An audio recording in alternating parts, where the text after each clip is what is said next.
ಎಲ್ರಿಗೂ ನಮಸ್ಕಾರ. ಆರ ಅಡುಗೆ ಮನೆಗೆ ಸ್ವಾಗತ. ನುಗ್ಗೆಕಾಯಿ ಸಾಂಬಾರು ರಸಂ ಮಾಡ್ಕೊಂಡು ತಿಂದಿರ್ತೀರಾ, ಆದರೆ ಅದೇ ನುಗ್ಗೆಕಾಯಿ ಇವತ್ತು ಚಾಪ್ಸ್ ಮಾಡ್ತಾ ಇದೀವಿ. ಬನ್ನಿ ಹೇಗೆ ಮಾಡೋದು ಅಂತ ಮುಂದೆ ವಿಡಿಯೋದಲ್ಲಿ ನೋಡೋಣ. ಈ ವಿಡಿಯೋ ಇಷ್ಟ ಆದರೆ ನಿಮ್ಮ ಫ್ಯಾಮಿಲಿ ಫ್ರೆಂಡ್ಸ್ಗೆ ಶೇರ್ ಮಾಡಿ, ನಮ್ಮ ಚಾನೆಲ್ನ ಸಬ್ಸ್ಕ್ರೈಬ್ ಮಾಡೋದು ಮರಿಬೇಡಿ. ಮೊದಲಿಗೆ ಒಂದು ಮಸಾಲೆ ರೆಡಿ ಮಾಡ್ಕೊಳ್ಳೋಣ. ಒಂದು ಬಾಂಡಿ ತೊಗೊಂಡು ಒಂದು ಸ್ವಲ್ಪ ಎಣ್ಣೆ ಹಾಕೊತಾ ಇದ್ದೀನಿ, ಒಂದು 2 ಸ್ಪೂನ್ ಅಷ್ಟು. ಎಣ್ಣೆ ಕಾಯ್ತದಂಗೆ 1 ಟೇಬಲ್ ಸ್ಪೂನ್ ಅಷ್ಟು ಜೀರಿಗೆ ಹಾಕೊತಾ ಇದ್ದೀನಿ, ಒಂದು 3 ಟೇಬಲ್ ಸ್ಪೂನ್ ಅಷ್ಟು ಧನಿಯಾ, ಒಂದು ಅರ್ಧ ಟೇಬಲ್ ಸ್ಪೂನ್ ಅಷ್ಟು ಮೆಣಸು, ಒಂದು ಹೆಚ್ಚಿರೋ ಈರುಳ್ಳಿ ಹಾಕೊತಾ ಇದ್ದೀನಿ ಉದ್ದಗೆ, 1 ಇಂಚು ಶುಂಠಿ ಹಾಕೊತಾ ಇದ್ದೀನಿ, ಒಂದು 5 ರಿಂದ 6 ಹಸಿಮೆಣಸಿನ್ಕಾಯಿ ಹಾಕೊತಾ ಇದ್ದೀನಿ, 1 ಗಡ್ಡೆ ಬೆಳ್ಳುಳ್ಳಿ ಹಾಕೊತಾ ಇದ್ದೀನಿ. ಇವಾಗ ಇದೆಲ್ಲ ಸ್ವಲ್ಪ ಎಣ್ಣೆಲೆ ಬಾಡ್ಸ್ಕೊಂಡ್ಬಿಡೋಣ.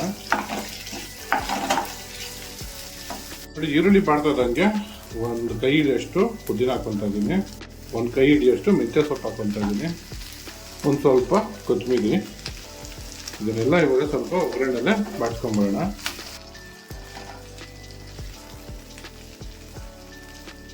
ಸೊಪ್ಪುಗಳೆಲ್ಲ ಸ್ವಲ್ಪ ಬಾಡ್ತಾ ಇದ್ದಂಗೆ 1/4 ಟೇಬಲ್ ಸ್ಪೂನ್ ಅಷ್ಟು ಅಷ್ಟು ಹಾಕೊತಾ ಇದ್ದೀನಿ.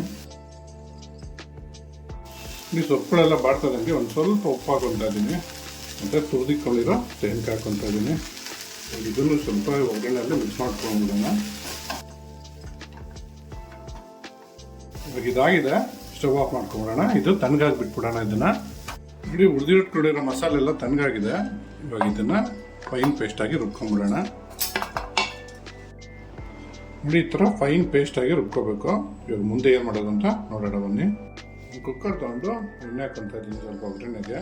ಎಣ್ಣೆ ಕಾಯ್ತದಂಗೆ ಸ್ವಲ್ಪ ಸಾಸಿವೆ ಹಾಕೊತಾ ಇದ್ದೀನಿ, ಸ್ವಲ್ಪ ಜೀರಿಗೆ ಹಾಕೊತಾ ಇದ್ದೀನಿ.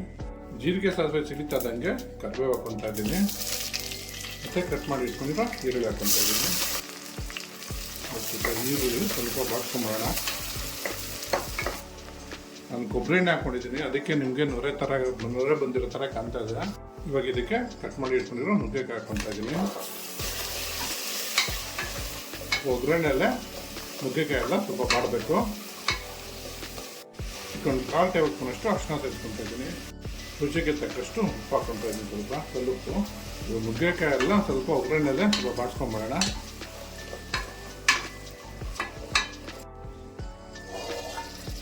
ನೋಡಿ, ಒಗ್ಗರಣೆಯಲ್ಲೇ ನುಗ್ಗೆಕಾಯಿ ಸ್ವಲ್ಪ 2 ನಿಮಿಷ ಚೆನ್ನಾಗಿ ಬಾಡ್ಸ್ಕೊಂಡಿದ್ದೀನಿ. ಇವಾಗ ಇದಕ್ಕೆ ರುಬ್ಬಿಟ್ಕೊಂಡಿರೋ ಮಸಾಲೆ ಹಾಕೊಂಡ್ಬಿಡೋಣ.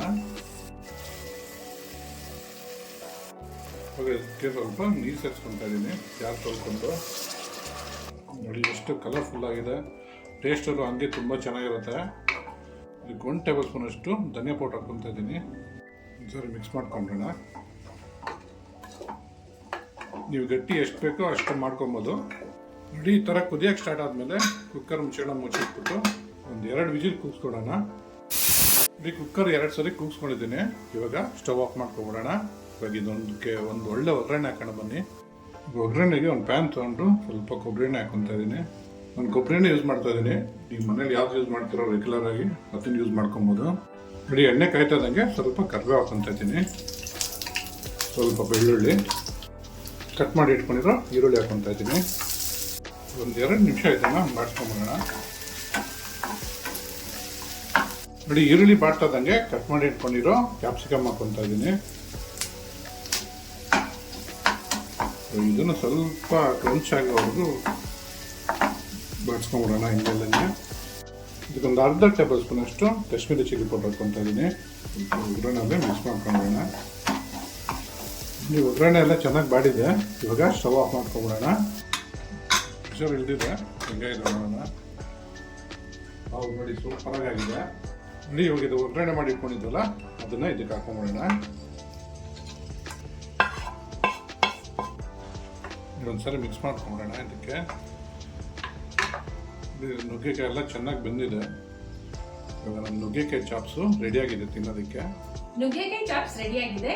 ಇದು ಅನ್ನಕ್ಕೆ, ಮುದ್ದೆಗೆ, ಚಪಾತಿ, ದೋಸೆಗೆ ತುಂಬಾ ಚೆನ್ನಾಗಿರುತ್ತೆ. ಟ್ರೈ ಮಾಡಿಬಿಟ್ಟು ಹೇಗಿತ್ತು ಅಂತ ಕಮೆಂಟ್ ಬಾಕ್ಸ್ ಅಲ್ಲಿ ತಿಳಿಸಿ. Thanks for watching our video.